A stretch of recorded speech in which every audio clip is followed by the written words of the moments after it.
Alrighty then, bueno. Eddie, MMHC, how you doing, my friend?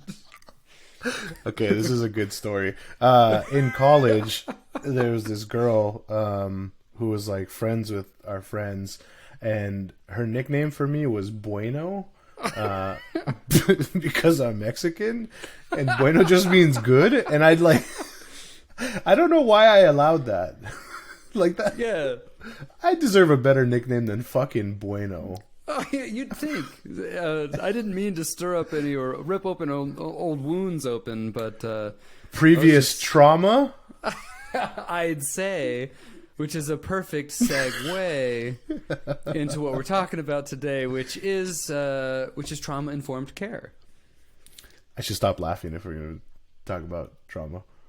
Well, I mean, one of the good things about this show is that we can take sad and serious topics and make them, I wouldn't say funny, but I mean, at least we can say it in a way that's a little bit lighthearted and it's not such a drag to listen to. Because I do feel like that a lot of mental health shows, it's sometimes a slog to get through them. Yeah. Yeah, we're better. No, I'm just kidding. Before we go, you checked in with me. I'll check in with you. How are you, my friend? I'm doing well. Just planning for a baby. We're really close now. Woo! Super excited to be a dad. Assembled the crib. I did it, you know. Attaboy. What's next? You didn't call me once? I did break the crib, actually. I was putting it together and this piece just snapped off and I was like, oh, come on. Did you get a new one or you just said like, well, we'll just... I glued it together. Yeah. There we go. Shout out Dana. Just cuz. Well, speaking of shout outs. Oh, hey! Nice. We're feeling it. Okay, you go. Well, I wanted to give a big shout out to our guest from last week, Dr. Doug Mater, who was just so much fun. We had so much fun talking to him, and he's a wealth of knowledge, not to mention one of the coolest dudes I've ever met. So that was a real honor to have him on the show.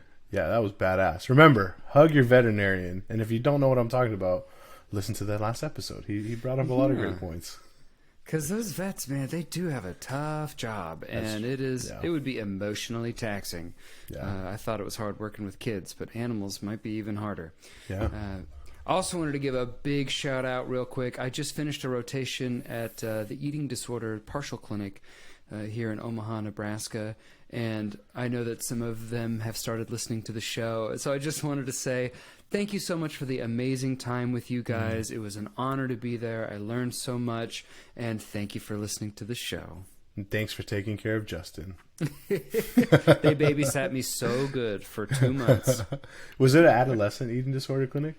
Yes. So it was, we had all ages. We had 11 to 16 by the time I left. So yeah, it was interesting. And man, it made me so aware of, we do think that social media is causing a rise in eating disorders.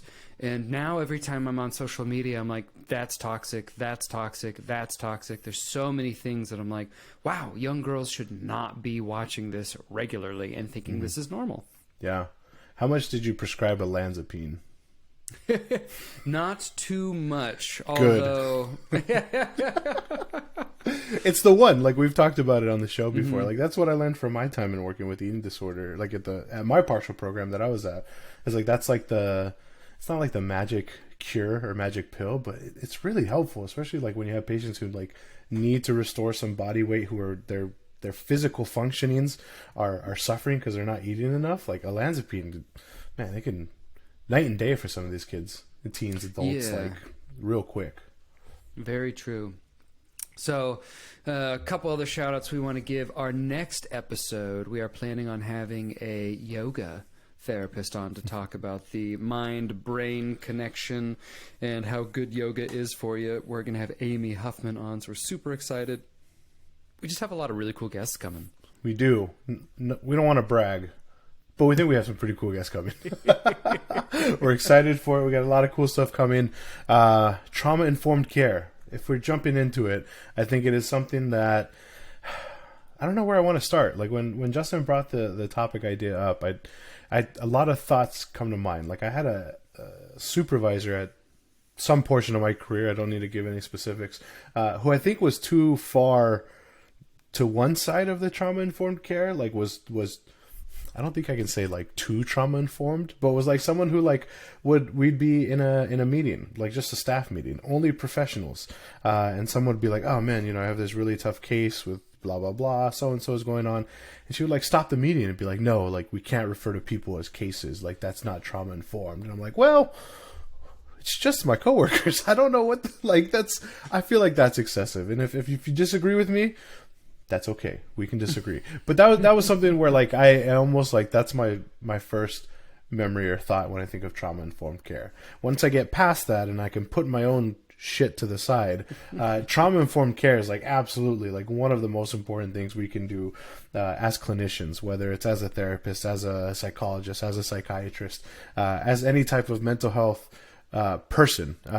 It's one of the best, and not even just mental health, it's one of the best things we can do as any kind of healthcare provider is to be trauma informed. It's something that I think we've learned a lot about over the years. It's something that, while it's relatively new, doesn't get talked a lot about like in school until you get like further along. So trauma, I'm blabbing, I'm ranting, but trauma-informed care really is important. And we'll give you guys definitions because I don't want to just like talk. I'll let Justin give the definitions. But if I could say anything about trauma-informed care, it is very important to the work we do. It lets us look at each person as an individual and understand that they're someone that has been through some stuff that is impacting them, and they're not broken in any way. There's nothing inherently wrong with them. They've just dealt with things that have put them in a worse spot.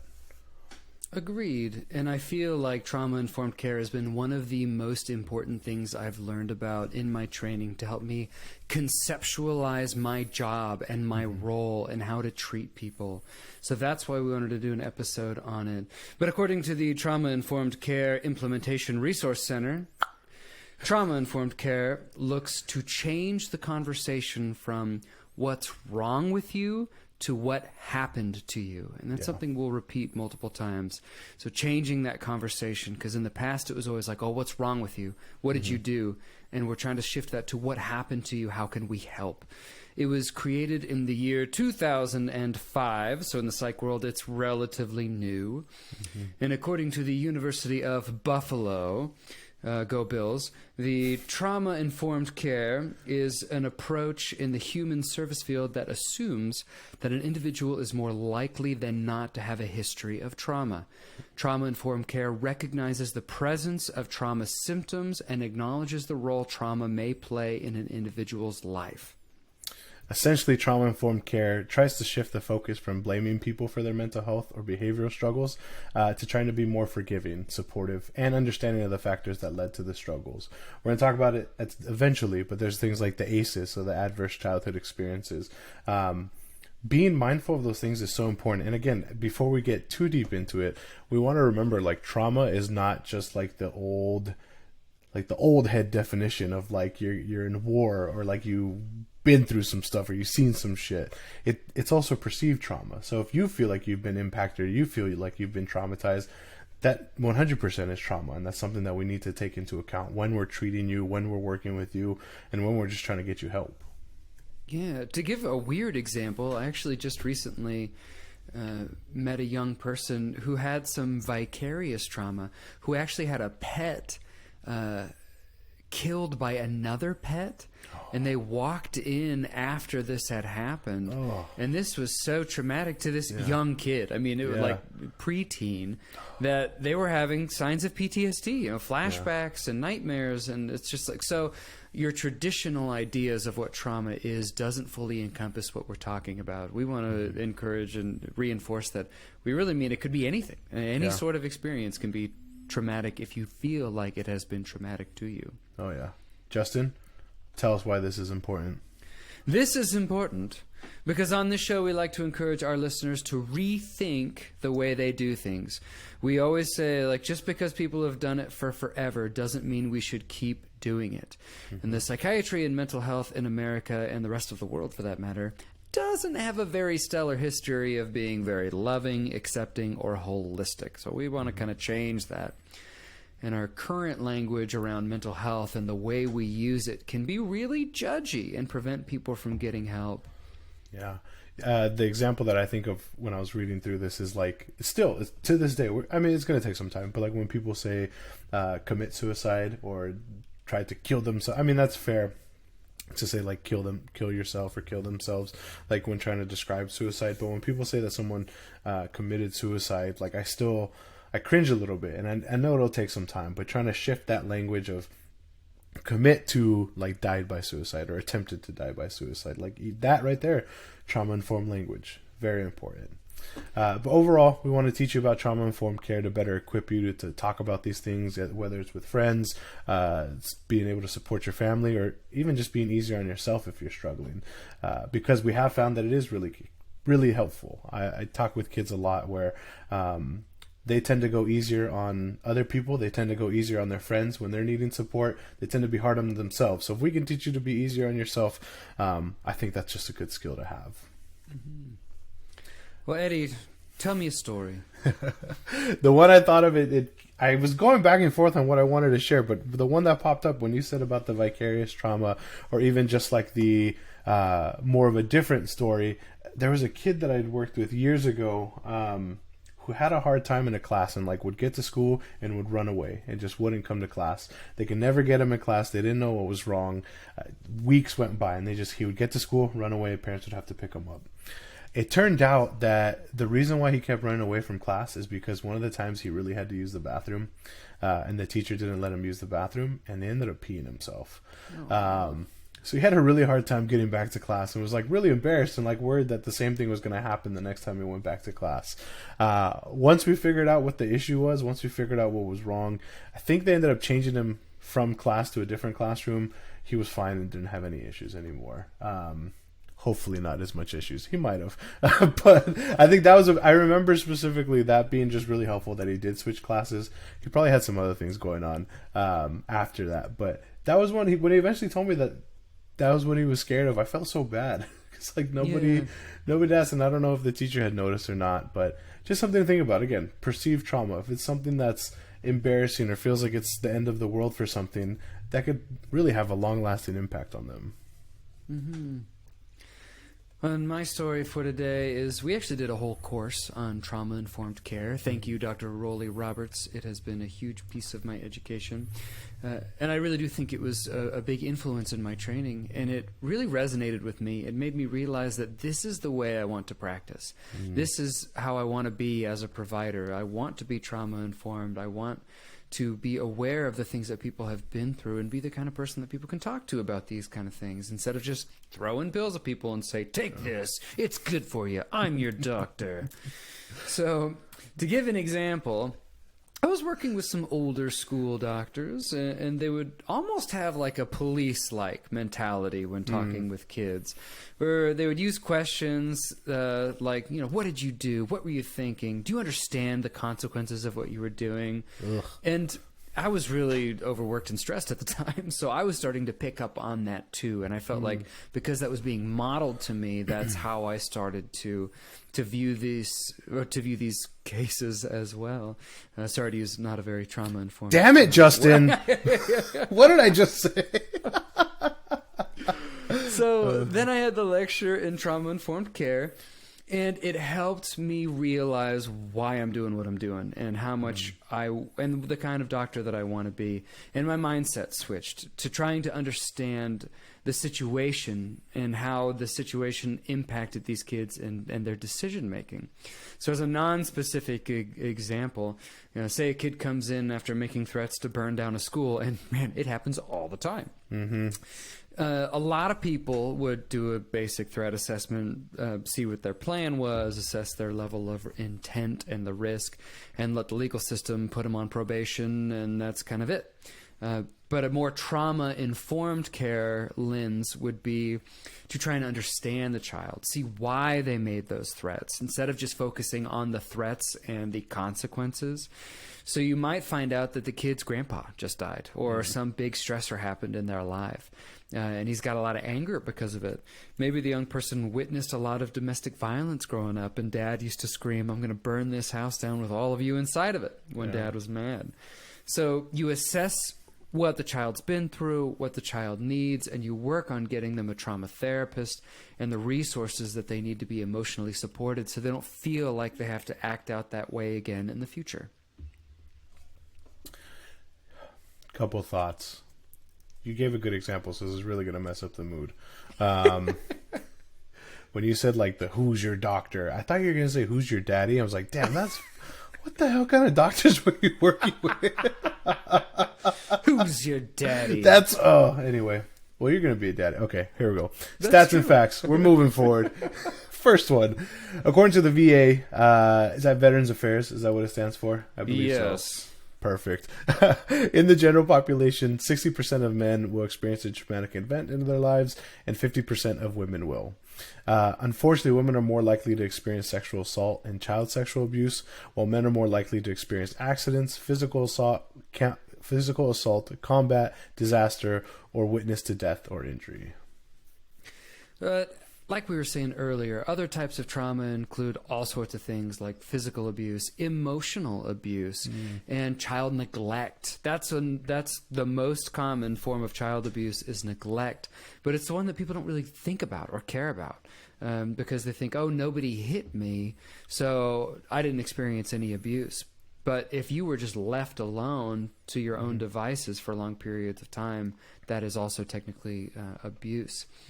Some other ones include having a family member with a severe mental health disorder or substance use problem could qualify as traumatic. Community violence, poverty and discrimination, natural disasters, separation from loved ones, and so many other possibilities. The list of potentially traumatic events is literally endless. Yeah. You mentioned neglect, and you mentioned it's so sad. Like when teens don't understand like what they've experienced is some sort of abuse. Even neglect can be things as on the outside maybe don't look like abuse. Like I haven't been to the eye doctor in a couple years, or I haven't been to the doctor in a couple years, or, I told my parent that I was having side pain and I've had it for the last 6 months, but I haven't seen the doctor or anything. And I just don't, it's fine. That's just the way things are. So there are things that are abuse and traumatic that we don't think about. I think because we've thankfully, lived lives where we haven't had to experience that. But it's just important that we think about it. Like not everyone's experience is going to be exactly the same as what we've had. About 6% of the population will develop PTSD in their lifetime, and PTSD again is a pretty significant disorder to be diagnosed with. As you can see from the numbers, a lot of people who experience trauma never develop the full spectrum of symptoms we associate with PTSD. That is an important point. Trauma does not always equal PTSD. It is not I came back from war and I'm having flashbacks and cold sweats in the middle of the night. It's not always that. It is still that, but it's not always. And in fact, more often than not, it doesn't include it doesn't always make it all the way to a full-blown PTSD diagnosis. But if you go through trauma and start to have symptoms of things like nightmares, flashbacks, hypervigilance, like you're kind of suspicious or on edge all the time, looking around, always trying to make sure that you're safe, avoidance, dissociation, hyper startles, changes in your mood, that might be an indication that you have PTSD. And if you're struggling, it is really important that you ask your doctor, some kind of healthcare provider, ask for support, reach out for support, and look into possibly getting like trauma therapy or even medications to help with all of that. And so many people experience traumatic events in their lifetime. Remember, 60% of males, 50% of females. That's a lot. That's billions of people on this earth who have experienced traumatic events. And these events can change how people act and function in society. Traumatic events can also lead to social, psychological, and epigenetic changes that can have a trickle-down effect for generations after the trauma occurred. Now, if only there was a great podcast episode on generational trauma that we could refer you to. Hint, we have one. So go check out Generational Trauma. That was a fun episode too. And learning about how it literally changes the mechanics of your genetics was fascinating to me. Yeah. And we did it like 2 to 3 episodes ago. So it's not that hard to find. You just scroll down a little more on Spotify, on the Apple Podcast. It'll be there. With trauma-informed care, it doesn't just have to be in a healthcare setting. In fact, many companies and employers are trying to adopt a more open trauma-informed system to better able to support their employees. You see things like I don't check my LinkedIn a lot because I'm not looking for a job, but the notifications stack up. So sometimes I just got to clear it out. But I'll open it, and on it, it'll be like, this might be helpful for you or a job you're interested in. And it ends up being like tech companies or like private sector jobs that are looking for like mental health support, like Intel, all these companies that are like looking for ways to like support, my guess is to support the mental health of their employees. It's really important. So it can also be applied to a classroom to try and help children instead of punishing them. I will say, like, from my work out of high school, definitely I see a lot of teachers with a lot of staff, a lot of school counselors, administration with a trauma-informed lens. And I think that's really important. If that is just our baseline, if our baseline is to be trauma-informed, eventually, it's going to be years down the road, but eventually we're just going to have consistent classes of students who know and understand and are taken care of through a trauma-informed lens and through a trauma-informed practices. And I think that's a really cool idea, and that's a really cool thought that eventually we'll get to that point where there's just kids that come through the school district I'm at and other school districts that everybody has some type of experience with trauma-informed care. Cool. I like it. And Eddie, I was going to give you an alley-oop if you want to kick us off for the next section here. Catch, dunk, blocked by James. No, different soundbite. It is time for Justin's favorite time of the week, or every couple weeks. The one you're all waiting for. It is Nerd Alert time. Excellent. Yes, my favorite bi-weekly event. The types of trauma we mentioned can have significant impacts on your physical and mental health. A lot of this data comes from the ACEs studies that Eddie mentioned earlier, which stand for Adverse Childhood Events.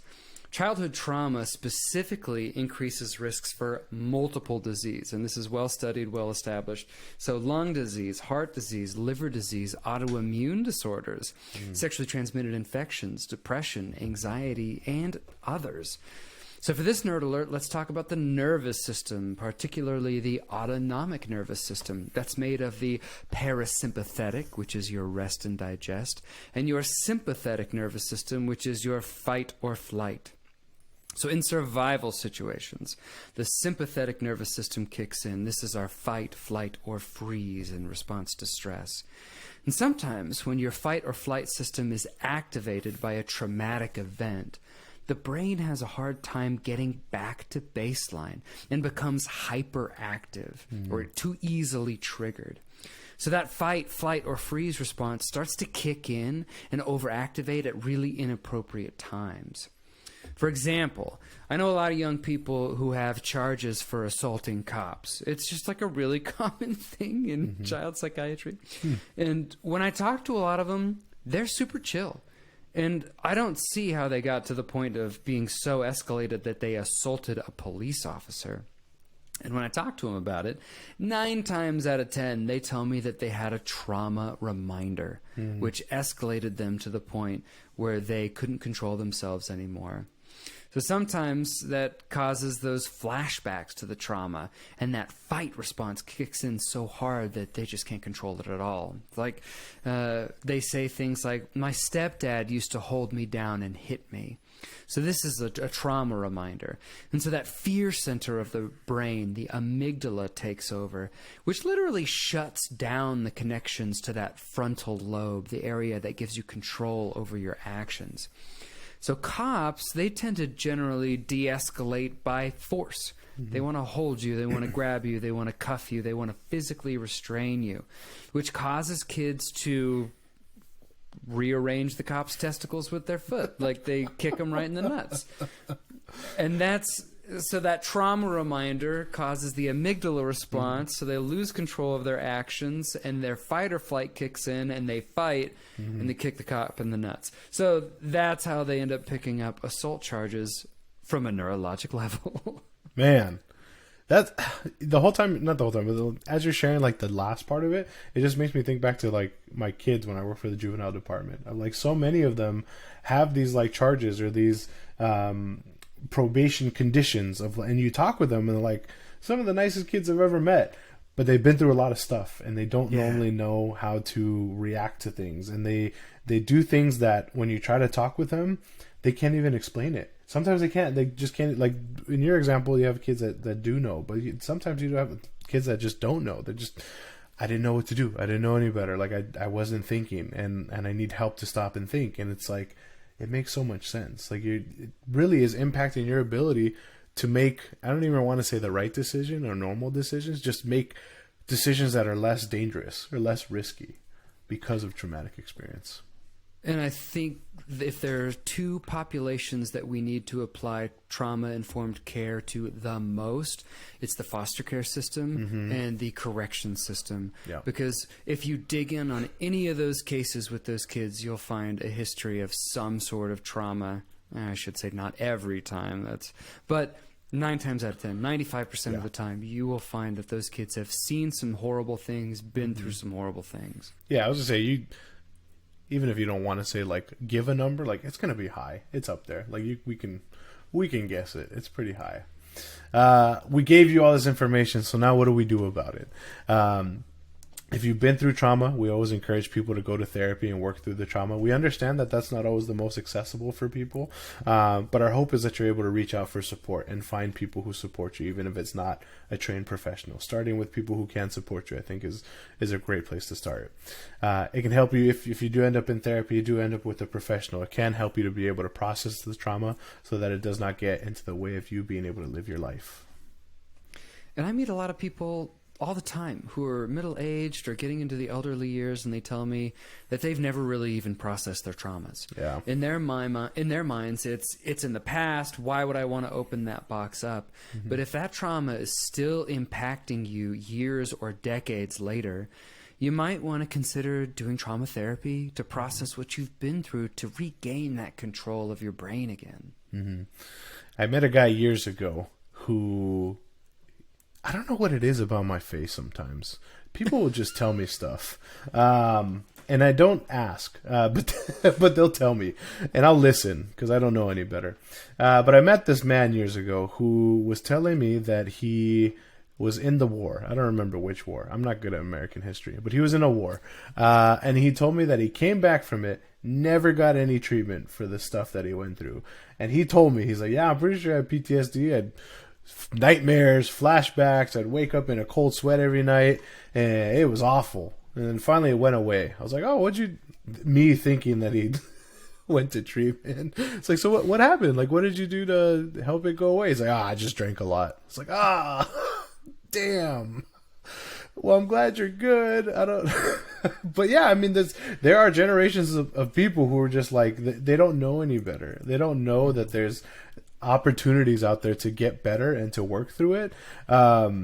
So it's just important. It's important that we educate and advocate for people to know that, like, you can get help for this stuff.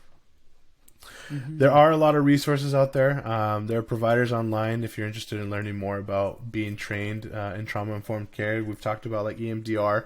Like, that's an opportunity to get trained in that. It is a little expensive. But if that is a certification that you want to have to help with trauma treatment, that is really helpful.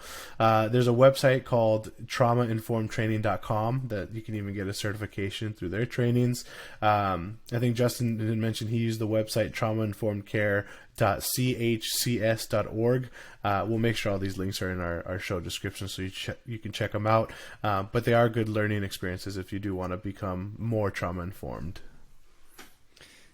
And if it seems like a thing that you want to put in your life, you want to share with your coworkers, have that conversation. Talk about being more trauma informed, especially if you're in the foster care system or you're in the correction system and you want a different way to approach this.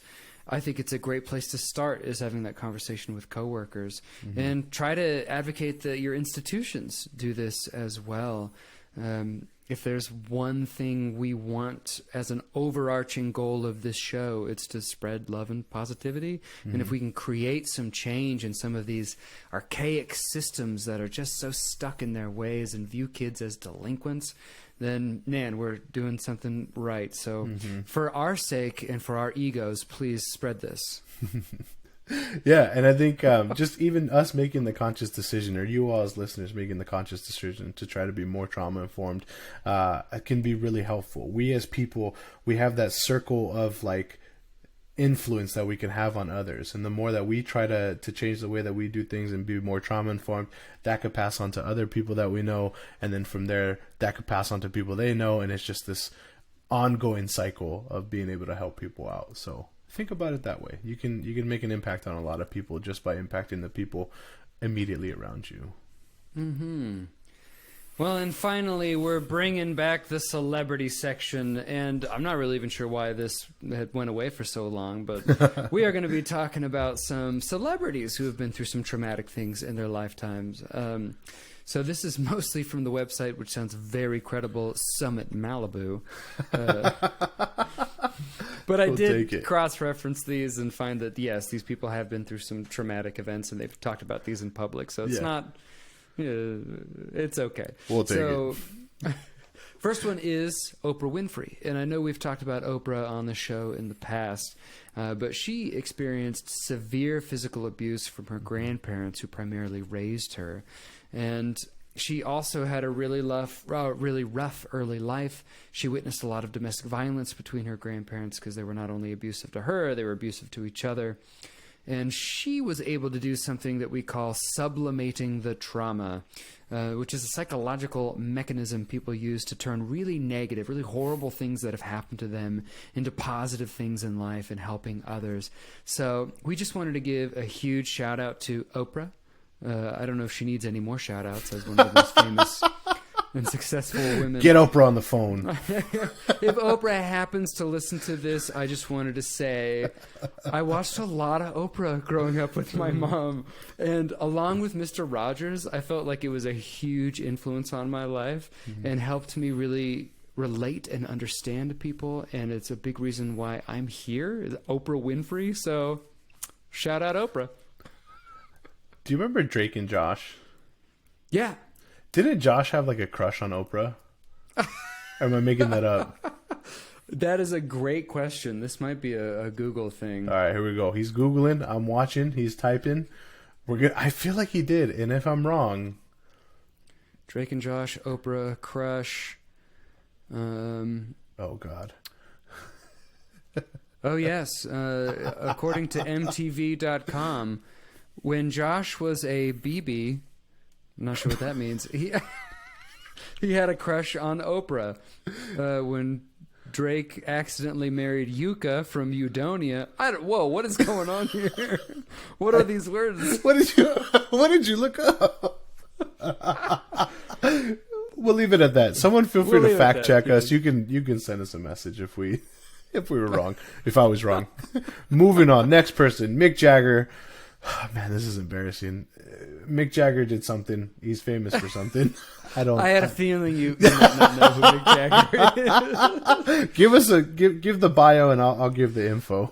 Yeah, so Mick Jagger was the lead singer of the Rolling Stones. That's what it was. Yep. I remember one time I was getting a haircut when I was like 14 years old, and I sat next to this really sweet English woman. And we got talking about music, and she said, "Oh, I always liked the Rolling Stones, but even then, even when I was a kid, Mick Jagger was ugly as sin." Damn. I'll never forget that. Never Savage. Well, Mick Jagger, yep, Rolling Stones. As far as how he relates to the episode, when he was 71, his girlfriend, Loren Scott, unfortunately died by suicide in their Manhattan apartment. He was so impacted by it that his doctors recommended that he cancel the tour that he was on at the time, and thankfully he took their advice. Unfortunately, it was a really horrible thing to go through, and we see things like this on the news, unfortunately, a lot, and it is tough. But thankfully, he was able to get help in the aftermath of it. He could have been someone to just like push through and not listen to doctors' advice, but thankfully he did listen. Thankfully, he did take the time to take care of himself, and that was a positive impact on him. So we applaud you, Mick, even though you might be ugly as sin. Not my words. Not my words. That's hella funny. Up next, we have Miss Lady Gaga, and she actually opened up to Oprah, shout out Oprah, when she was 19 years old. Lady Gaga was actually repeatedly sexually assaulted. She was repeatedly raped by someone that she knew. It wasn't a stranger. It was, someone that she knew in her life. She said that she actually didn't process and heal from that trauma because shortly thereafter she became famous.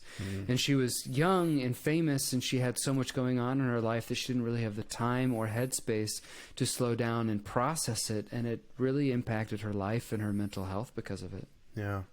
Unfortunately, like, famous people have like that unspoken like rule that they're not allowed to like be struggling, and that really sucks. That's why we see a lot of famous people struggling mentally and physically and not getting the help that they deserve. To wrap it up, our last famous person is Tracy Morgan. I do know who Tracy Morgan is. He's a comedian who unfortunately was involved in a car accident in 2014. The accident was so bad that one of his friends unfortunately died in the accident. And after the accident, he was diagnosed with a traumatic brain injury and PTSD. So he had both neurologic and psychiatric complications. It is a great time to mention that brain injuries often have psychiatric symptoms, which often is confusing and scary for people recovering. And so just really important to remember that. And Tracy has admitted that he struggles with survivor's guilt, flashbacks to the accident, and fear of getting in cars again. So we wanted to highlight these specific celebrities because they're relatable. People tend to know these people, and except in Mick a Jagger, way, I guess. Sorry. I'd say most Americans probably There we know go. Mick Jagger, but Eddie's a rare breed. But we can identify with them, and their stories help us understand that no one's too big to have traumatic events happen to them, and no one's too big to get help. So if you're struggling, if you've been through something hard, and it doesn't always have to be therapy, it could just be starting off by talking to family, just process the things that you've been through. So much of our society just tries to ignore the difficult things that you've been through. Just keep working, keep moving forward. But sometimes you have to give it brain space, and you have to give it a little bit of focus if you actually want to process and overcome the things that you've been through. We're getting near the end of it. It is take-home point time. Justin, what do you got? My main take-home point for the day is trauma-informed care is a new and super sexy way to think about mental health. I love the line of, we're shifting the focus from what's wrong with you to what happened to you. And I hope you start to use this as a strategy in your career, in your life, wherever you think you might need it. I think we've covered it all, so I'll divert a little bit from today's episode and just want to wish everyone a happy National Women's History Month. Shout out to all the women in our life. Shout out to all the historical and amazing things that women have done throughout history, not just our country's history, but just throughout history. I think it's important that we acknowledge it. And with that, thank you all for listening. Thank you all for subscribing, for following the show. Thank you for being you all, and thank you for being a part of this with us. Like I always mention, if you made it this far, you know where to find us. But if this is your first time and you've somehow stumbled upon us, we will tell you. You can find us on Apple Podcasts, on Spotify, wherever you get your podcasts. But if you use Apple Podcasts, we'd love it if you could leave us a 5-star review, along with a comment if you want to type it out. You don't have to leave us a comment. The 5-star review is more than enough. On Spotify, we'd love a 5-star review. On social media, on TikTok, on Twitter, on Instagram, at YouTube, at Millennial MHC. If you want to send an email, you can do that too. It's millennialmhchannel@gmail.com. Thank you all for listening. Thank you all for being a part of this. And as always, take care of y'all mentals.